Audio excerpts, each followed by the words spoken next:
afternoon, welcome to the Friday Waffle. Now before you're thinking he's got that same t-shirt on as last Friday Waffle, you'd be right, but it has been washed, trust me. Listen, let me know what the quality of this video is. I don't mean the quality of my rambles, the actual photo quality. I've got myself a new phone and I'm recording a video using the front facing camera, which isn't usually the best one, but let me know how it is, what the sound quality is like as well. If you can hear crickets in the background, it's because there are crickets in the background. My daughter's got one of these little lizard things and I notice they're making a hell of a bloody noise. So anyway, how the hell are you? I hope you're good. Every time, the last 3 or 4 weeks, every time I come to do a Friday Waffle, I always put down commiserations to England, and they then go and win. Now, I'm not the biggest English fan in the world. I'm Scottish, so that kind of figures. But I have to say, they've played really, really well, and they thoroughly deserve their final spot. Are they going to win? You know what? They've got every chance. I mean, Italy are obviously going to be the favourites on paper, but England have got absolutely every chance. So, good luck to them anyway. Right, we're going to stop talking about football, because you would not believe the number of people that get upset when you mention football. I hate football. I don't hate it. I've got no interest in the game, but I do like watching internationals.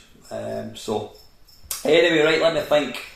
Couple of things. I'm not going to be doing that. I'm not going to be talking about any computer experiences this week. Last week I did the Atari, and the week before I did the Spectrum.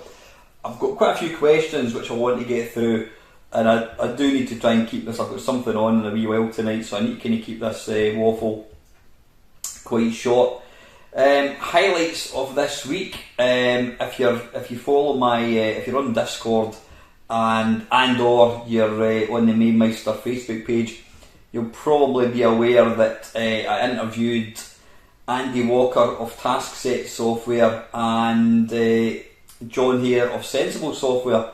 Andy, he was here last week, I think it was. Absolutely top guy. It's a privilege and an honour to get to speak to the guy that designed one of your favourite games. You know, Super Pipeline 2. Lovely guy. So hopefully at some point, when things get back to normal, we can kind of start meeting each other and going to different events. You know, it'd be great to kind of tie up with Andy for a pint at some point.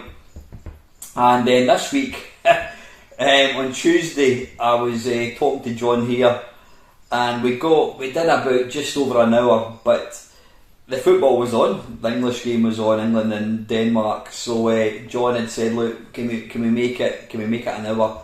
And I thought, right, that's fine. I've got 3 pages of questions. It's going to be tough, but we'll see how it goes. But trust me, John doesn't give any one-word answers. So, you know, he goes into a lot of detail and tells a lot of cracking stories. So we got to an hour and we'd literally done 1 page of 3. So John said to me, "Look, do you want to tie up later on this week?" So we met last night virtually at 7 o'clock, and it was 4.5 hours later. It was after 11 o'clock at night, and we managed to get through all the questions. It was brilliant, absolutely brilliant. Again, getting to talk to somebody who's such a well-known, successful person in this industry of ours. We've all seen John in videos and bedrooms to millions, all that kind of stuff. But somebody who's made so many phenomenal games, it was an honour and a privilege to get to talk to him. So it's going to be a 5.5 hour blockbuster. The thing is, it was great because we weren't just talking about video games. We were talking about music and just life. I mean, we're talking about how life can kind of throw you a curveball, and it's not how many times you fall, it's how many times you pick yourself back up again. So, but they're really kind of putting the world to rights. So they're really good chat. John messaged me this morning, and I messaged him saying, "Look, thanks again, John," and he said, "Look, I had a great time." So I feel really lucky that I get to speak to these people. I really do. So I'm thinking I don't think I'm going to put out a 5.5 hour video in a winner, because you know what, I'll absolutely guarantee you'll get a handful of people that will watch it. You know, the majority of people will watch it for half an hour and stop. So I'm thinking maybe, I don't know, I mean, what's 5.5 hours into 3? Maybe an hour and a half. Yeah, I might do it over 3 videos, something like that. I'll see. I want to try and kind of get a natural break. There again, we were kind of jumping all over the place. I mean, we were talking about Whizball, and then we're talking about sociable soccer, which is getting made for mobile phones and iPads. So we were kind of jumping all over the place. So I might just actually literally get the video and say, right, 3 into 5.5 is 1.75, and just split it up into 3 kind of videos. So that's the plan. So apologies for kind of not getting any actual videos out. But trust me, I've not been sitting on my backside. Well, I have, but I've been talking to people, so yeah. Anything else? Yeah, if you're planning to get a new mobile phone, then you might be interested in this. I'm not, as much as I like technology, and you know, I do like technology, I love my VR and all that kind of stuff. When it comes to mobile phones, I'm really not fussed. I mean, the phone that I've got is this thing here, a Samsung S7. It's about 5 years old, which in mobile phone terms makes it probably, like me, an antique and fit for the bin. But you know, it still works. But I was at one of my mates' houses last week actually, and he was showing me some photographs that he'd taken at work. It was to take sort of portrait photographs of some people, some of the staff and whatever. And I was absolutely astonished at the quality of these pictures he'd taken. I mean, they were, you know, the subject matter was sharp and the background was kind of blurred. There's almost a technical term for that. And they were like black and white, but the quality was amazing. Then I thought to myself, you know what, why don't I treat myself to a new mobile phone? Then I thought, well, you know what, if I can just get one even a couple of years old, I'll be happy with that. So I went onto Facebook, made a post about, has anybody got a mobile phone that they're looking to kind of offload, let me know. Now, said mate, who's got the iPhone, I think it's iPhone 12, he got in touch and says, listen, I've got an iPhone CE. And now, I'll be honest, after the iPhone 6 came out, 6 or 7, I lost touch because I think they changed numbers and all that, whatever it was, I don't know. But so I had a look, and the CE, I think it's about the same age as the phone I've already got, the Samsung. So I was thinking, is it, you know, the thing is, he was giving me the phone for nothing. I tried to give him something for it, but he didn't want anything. But the only downside to getting the phone was it was locked to apparently Vodafone. So I took it, I phoned, I didn't phone it, I phoned a company and I says, look, do you unlock phones? And he went, yeah. So I took it along and I says, can you give me a price for unlocking this phone? And also another one. In fact, I'm talking bollocks.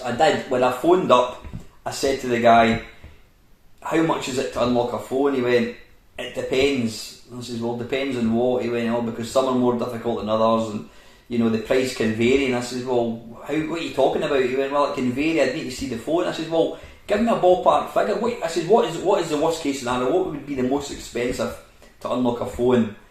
£300. Yep, £300. And I'm like, what? I says, how can that be? I says, that is absolute bullshit. I says, I got this phone for free. You want to take 300 quid off me to unlock it? So anyway, well, he didn't. Sorry, he said that's the worst case scenario. So anyway, I took it through, and then when I got to the shop, he says it's going to cost 40 quid. Now, call me tight-fisted, but if you're getting a phone for free, that it's about the same kind of sort of newish, I can't even say the word, same age I should say, as the one I've got. When you're getting a phone for free, that's fantastic. But when you're having to pay some little spotty guy in a mobile phone shop 40 quid to unlock it, I'm like, nah, I don't think so. Then I thought to myself, why don't I buy a SIM card? Why don't I just buy a Vodafone SIM card and put it in? So I signed up for a £20 a month Vodafone SIM card. Then it got me thinking, wait a minute, I'm currently paying £10 a month to gift gaff for my Samsung. Now I'm going to be paying £20 a month, I'm paying double, and I'm kind of getting a phone that's really no better than the one I've got. So I thought, well, that's a bit stupid. I thought, you know what, why don't I treat myself to a new phone? So I contacted my girlfriend's son. He just got an iPhone 12. Now, the way I work it, I'll buy an iPhone, then when I sell that, I'll buy an Android. Then when I sell that, I'll buy an iPhone. Then when I sell that, I'll buy an Android. Now, the reason I do that is because you feel like you're getting a new phone. If you just went from a Samsung to a Samsung, it looks the same, it performs the same, yeah, it might be a bit quicker, a bit sharper, whatever, but you really don't feel like you're getting anything for your money. So I usually chop and change, and I jump between the two companies. So I thought, I'll get an iPhone. So I asked Paul, my girlfriend's son, he says, how much was your iPhone 12 mini? And he says, oh, it was 600. I went, right, okay, it's quite a bit more than I was wanting to spend, but you know what? So I went online and I thought, well, why don't I, rather than shell out 600 quid, why don't I'm going to go against the grain. I've always been against doing that, but I thought, why don't I take out a phone contract and spread the cost, £30, £40 a month for a couple of years. So I was going to do that, I had a look at it.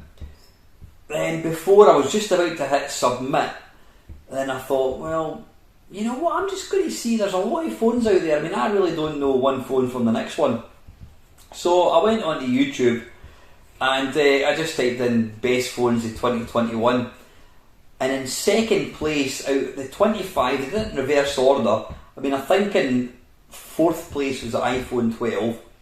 The Samsung Galaxy, whatever it is, was in third position. Second place was called a Redmi 10 Pro. Is it Howie or something? I can't pronounce it.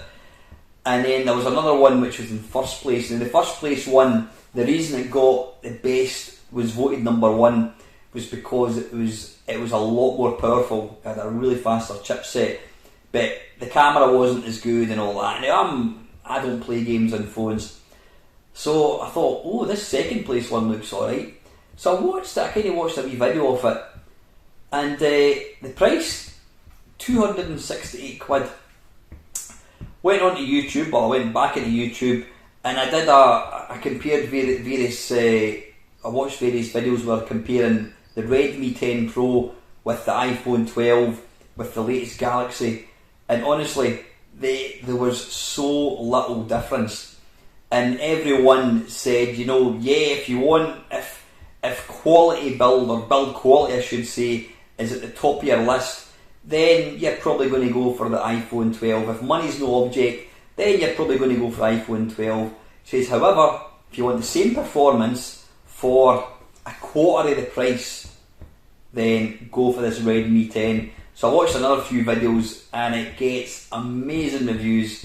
So I went on to Amazon, bought it, 268 quid. Next day, it's arrived, and I've got to say, I'm absolutely blown away with what an amazing phone it is.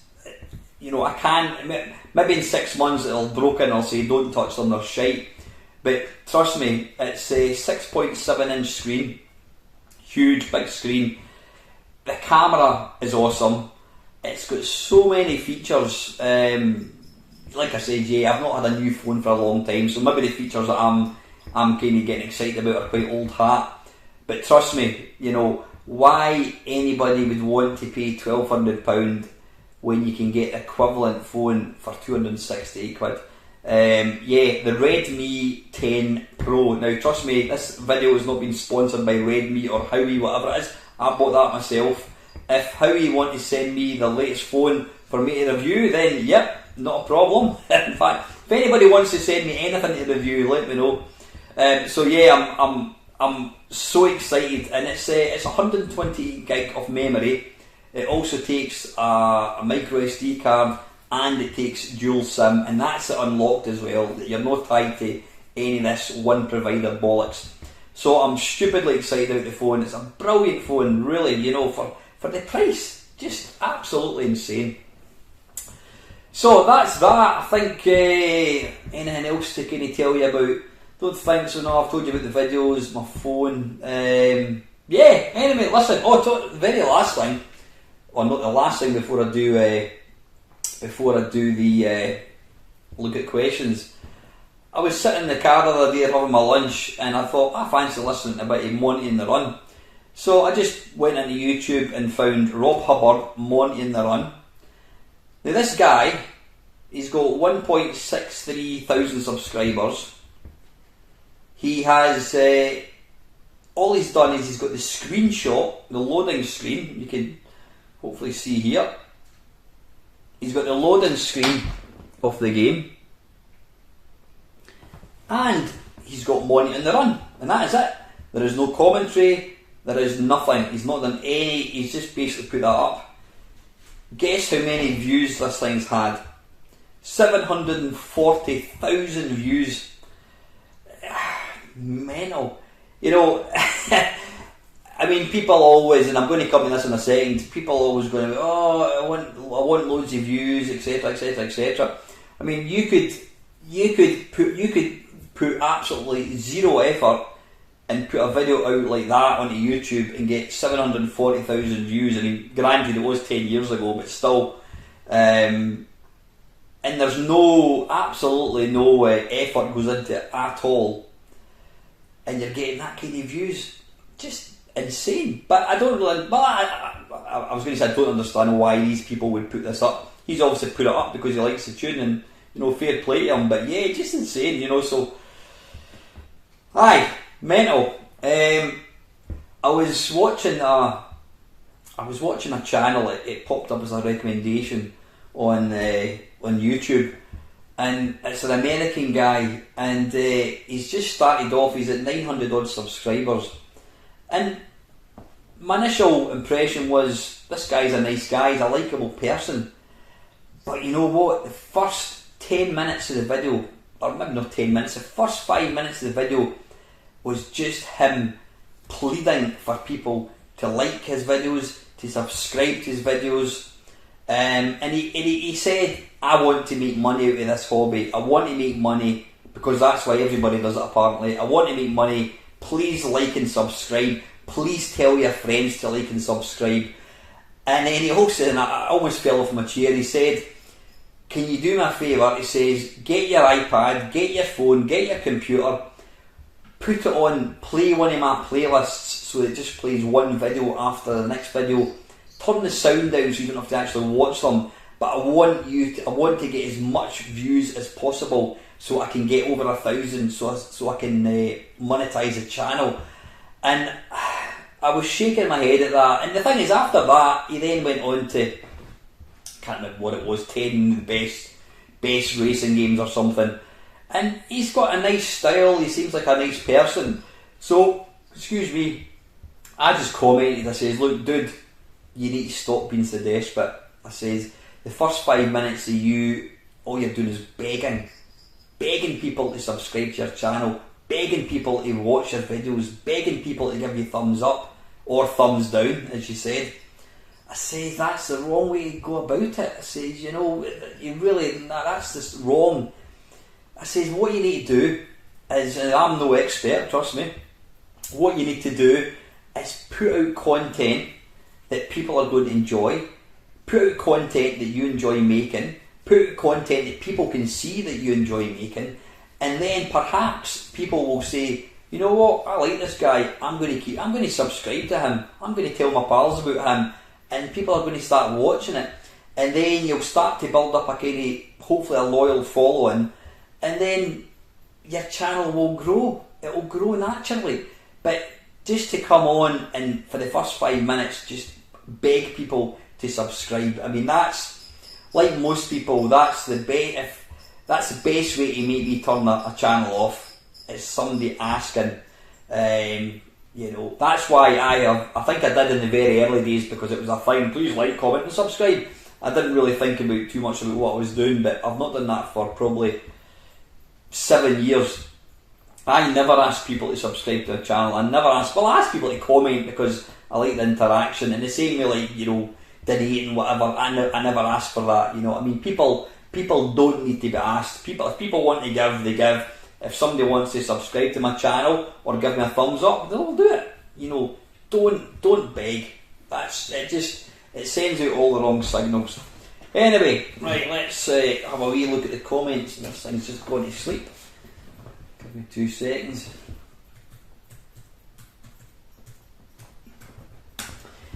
Yeah, my daughter got this. It's a MacBook Lite or Air, whatever it's called. My daughter got this for her Christmas probably about 6 years ago, and she's never used it, never ever uses it.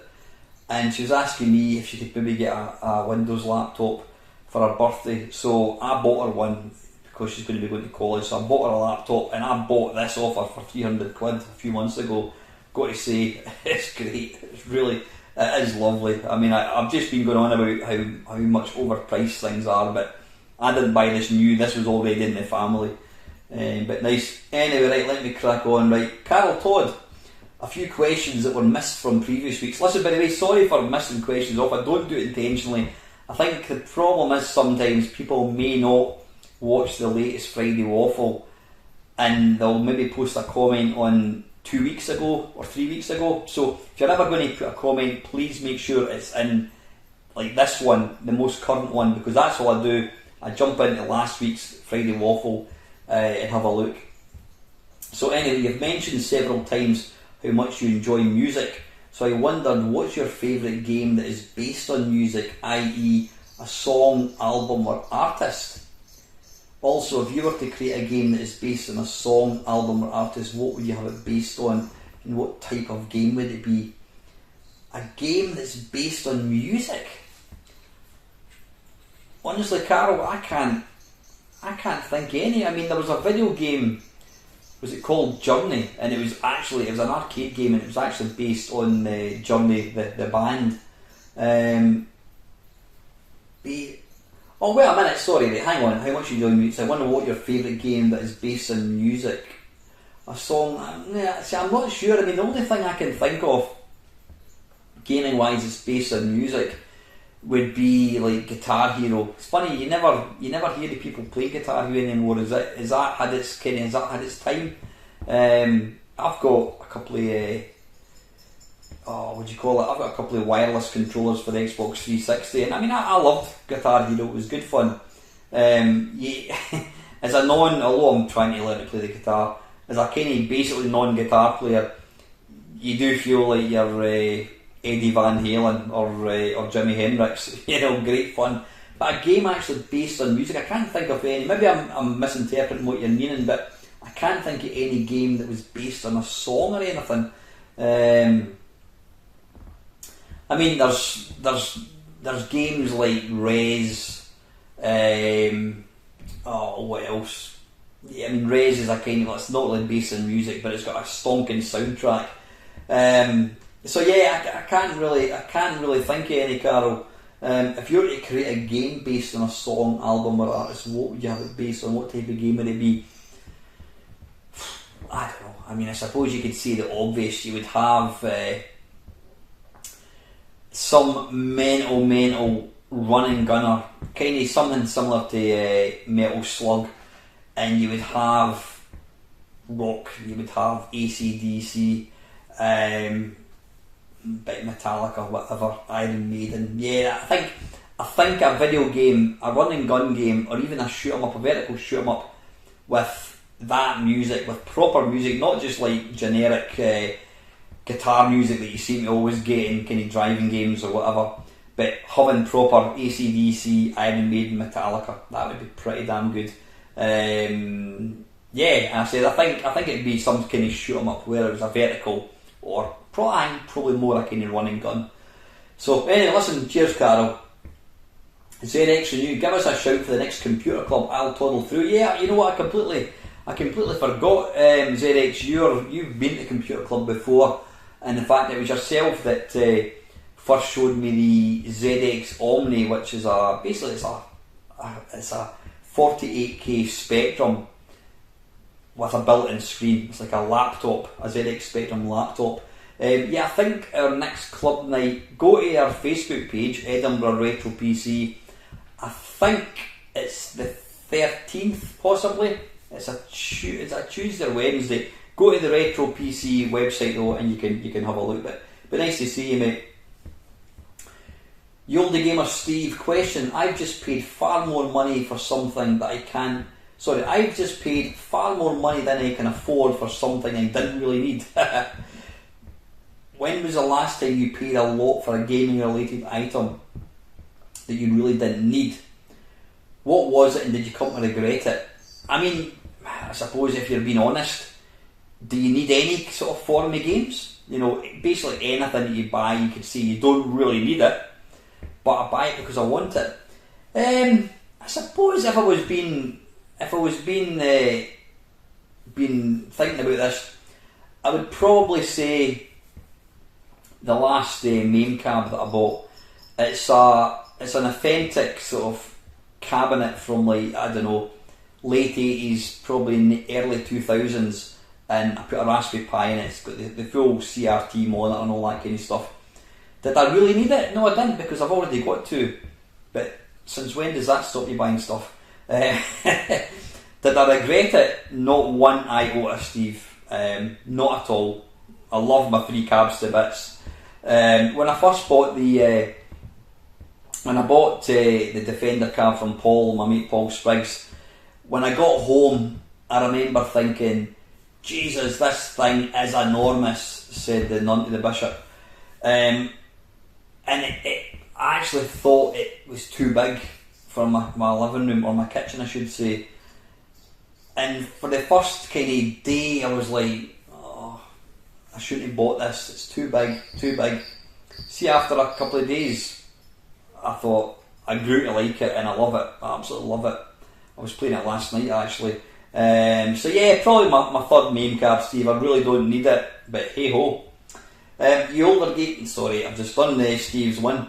Down the rabbit hole for the Friday Waffle. Hi Alan, Lon Boys posted a video a week ago about when to get nostalgic towards a console, and the line in the sand he seems to draw was if it was on a HD TV, then it doesn't get any nostalgia.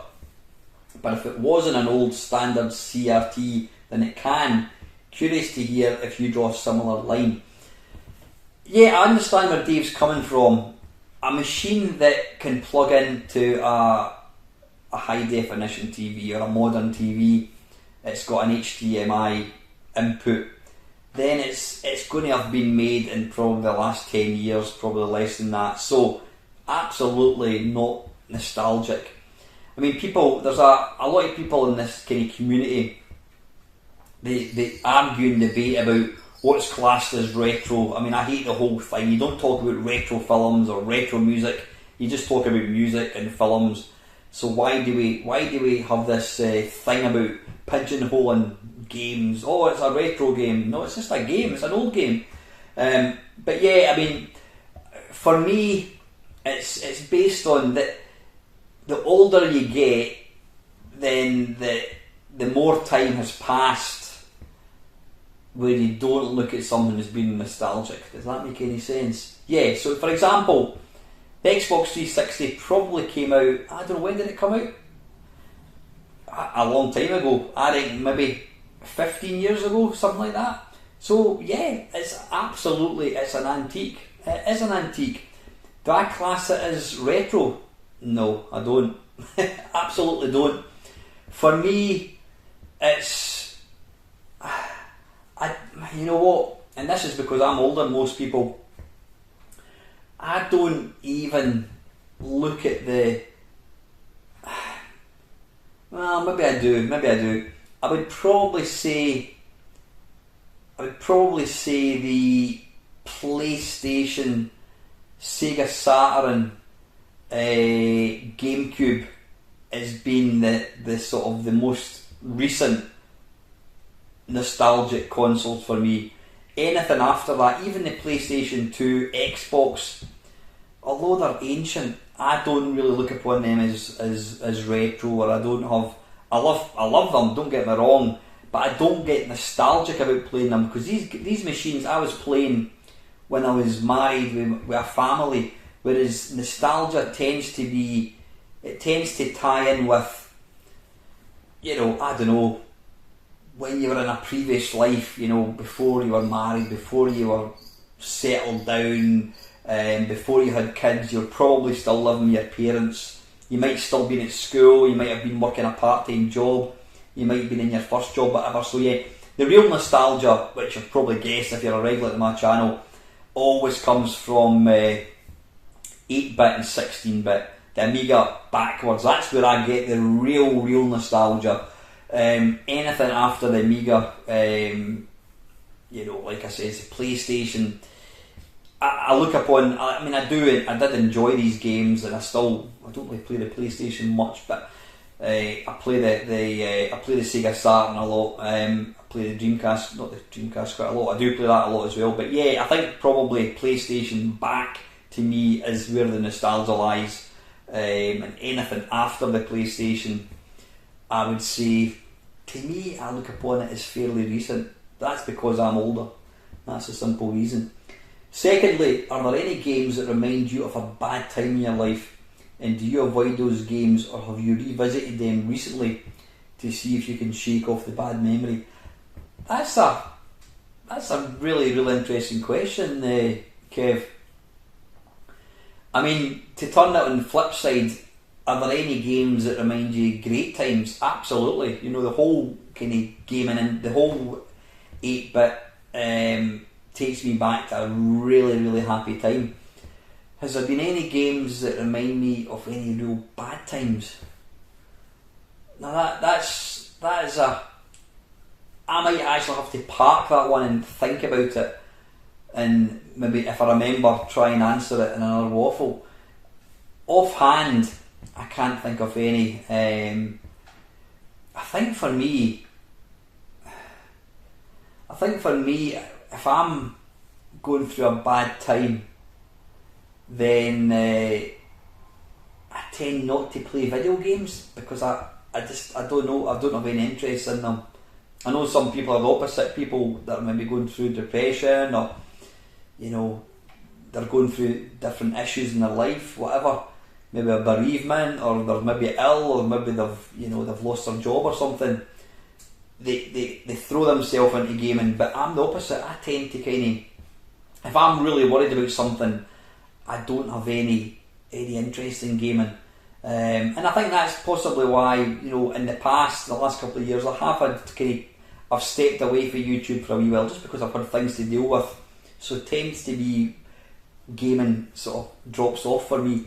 I suppose if I was trying to think hard here, is the only time. Unconsciously, this could unconsciously be why I don't really play the PlayStation. And why it could be is my mum passed away in 1998. Now that was, I'd had a PlayStation for about 3 years, and I was playing it a lot back then. But when I think about certain games like Gran Turismo and Colin McRae's Rally, a lot of games from the late 90s, I associate it with the time, 1998, 1999. I associate it with living in this flat. I lived in a flat, and at that point, my mum passed away in 1998, so maybe subconsciously I try and avoid the PlayStation for that reason. But I also had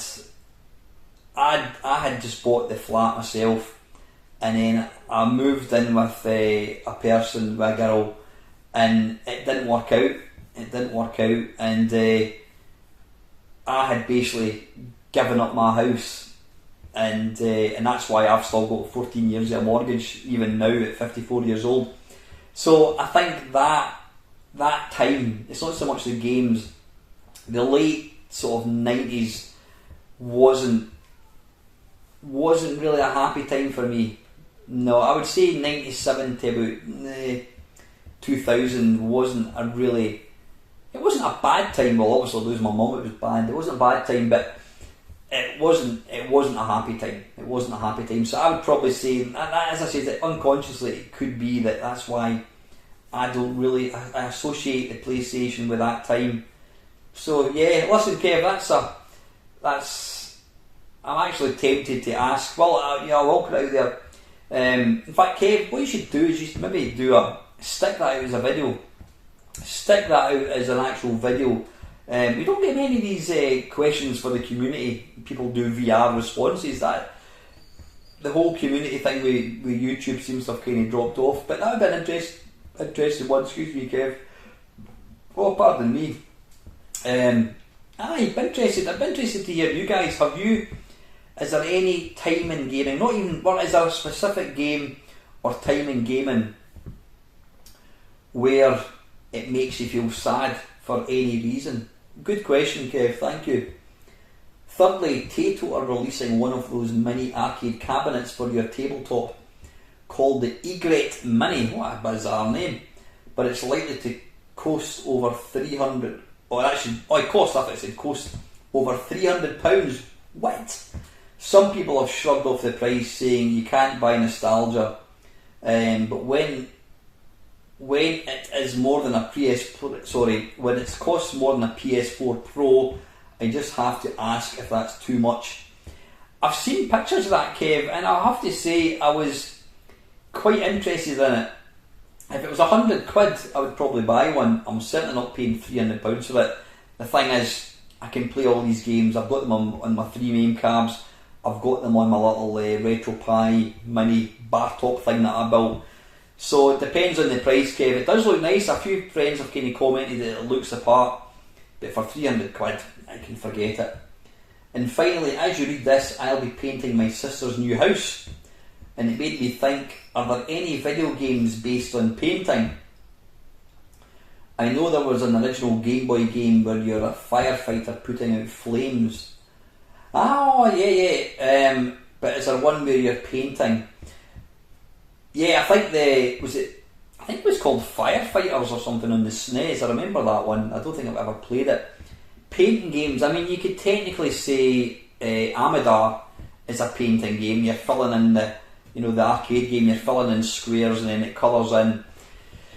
Would Quicks count as a painting game? You draw a thing and then it fills in. That's not really painting. You know what? The only one I can think of, there's actually two. There's two. One of them is called Bristles, and was it by Funsoft? It was a really, really, really, really early game on the C64, and it was also out on the Atari 800. I can't remember playing it, but yeah, you've got to paint. It's called Bristles. Have a look for it. The other one, which I've not really played, but it's an awesome game. My daughter used to play it all the time. It's a fantastic game, and it's called... and my brain has completely gone blank. What's it called again? It's on the Switch. I'm going to have to ask my daughter. What's it called again? I remember the name of it, and then when I'm talking, my head has just gone completely blank. Basically, you play the part, and you begins with S, and you've got these paint rollers, and you've got to roll about. It's a team game. You play like two different teams, and you've got to try and cover. You've got to try and cover as much of the landscape with your paint, and then the opponents are trying to cover the landscape with their paint colour. What's it called? It begins with S. Anyway, it doesn't matter. I'll remember it. I will remember it. So listen, Kev, thanks very much. Sanuku Moonjewel, 3 minutes in and we're on football already. Puke. I think people need to... I know football's not for everybody, it's not even for me. What maybe some people, if you're Brazilian or Italian or French, you guys are used to winning football tournaments. When you're Scottish, we've never even qualified for one until... The one that we just came out of, or that we've got knocked out of. That's the first Splatoon. That's the game. Splatoon on the it's on the Nintendo Wii U, and it's also on the Switch. Go and get it. It's an absolutely stonking game. Splatoon. There's Splatoon. Is there 3? Is there the third one? Yeah, there is. Yeah, there's 2, I think. Is there a third? You know, I'm trying to remember now. Is there 2 or 3? I think there's 3. I could shout my door, doesn't matter. Splatoon. What we're talking about? Yeah, football. It's the first tournament Scotland have qualified in 22 years, so we get excited when that happens. And it's the same with England. England won the World Cup. Unless you probably don't know this, England actually won the World Cup in 1966. I know that's a hidden secret, so there you go. That's an unknown fact. Yeah, they won the World Cup in 1966, so it was 50 odd years ago that they last won a tournament, so they're getting stupidly excited, and quite rightly so. They're in the final. So yeah, that's why there is a fair bit of interest in football. Milty Swinbuckle, hello again, Main Meister. Question for the next waffle. Although I haven't played too many modern games, and most of my experience of these games tend to come from YouTube videos, it does seem that a lot of modern games tend to be strongly story driven. These games seem to be made in a way so as to affect the player in some emotional way, be it to make you happy, sad, empathic, disgusted, angry. Games like The Last of Us, Journey, etc. My 2 questions to you this week are: 1, have you ever been affected by a game in some way? And 2, and if this is the case, can you think of any older games from back in the day that affected you in some emotional way? Yeah, I mean, you've touched on it. The Last of Us is a phenomenal game. When I was talking to John here last night, John said that was his kind of favourite modern game. It is brilliant, it really is. It tugs at the heartstrings, it gets you, it drags you in emotionally very, very early on. Even at the start, you've got a kind of opening kind of movie. So, Last of Us, I've not actually got that far in The Last of Us 2. I heard mixed bag sort of opinions about it, but I will need to kind of go back and play it. Any other games that's kind of dragged me in? There's one, Heavy Rain, that came out in the PlayStation 3, and it's also been remade for the PlayStation 4.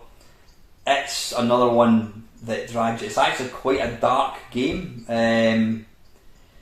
It's, if you're maybe not feeling that happy with things, if you're maybe having a bit of shit time, don't play it. But if you want quite a deep kind of game, it kind of feels like a bit like a Monkey Island, not without the humour. It's not, with that type of gameplay sort of thing. It's quite linear. It is almost like an interactive movie. But yeah, it's quite got a strong storyline, and it really pulls you in. Games that affected me emotionally back in the day. I mean, emotions doesn't have to be sad. Pipeline, Super Pipeline 2, I still laugh out loud when I see the little intros. I think they're brilliant. I said that to Andy. They make me laugh. They really do. They're fantastic games. I can't think of any game offhand that's trying to think of a game where you've got to protect somebody or whatever.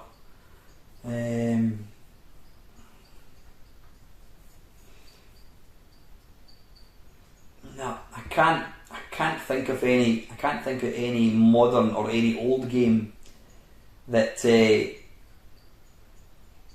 really made that kind of. I've no doubt if I really thought about it, I'd maybe be able to think of one, but I can't think of any.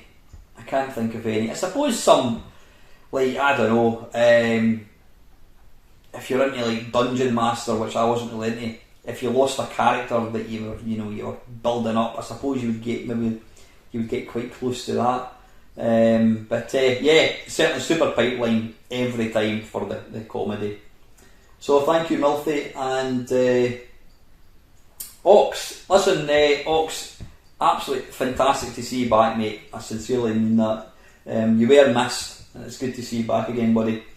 Question for the next waffle. According to the new Zap 64 team, it will only be available in A5 magazine format from now on. Not sure, but I think the same applies for Crash. Given that they have said they would not have the time to work on an annual now that the small mags are being produced, do you think the real small magazine format, do you prefer the new A5 magazine format, or would you rather see the A5 hardback annual format releases maintained? For me, I'd rather see them concentrate on an annual. In my opinion, the new mags are too small, have too few pages and far less collectible. Excuse me. Yeah, I know what you mean, Dale. I mean, I've got all the magazines. I've got all the Zap annuals. I've not signed up to Kickstarter for the little A5s. I'm kind of with you.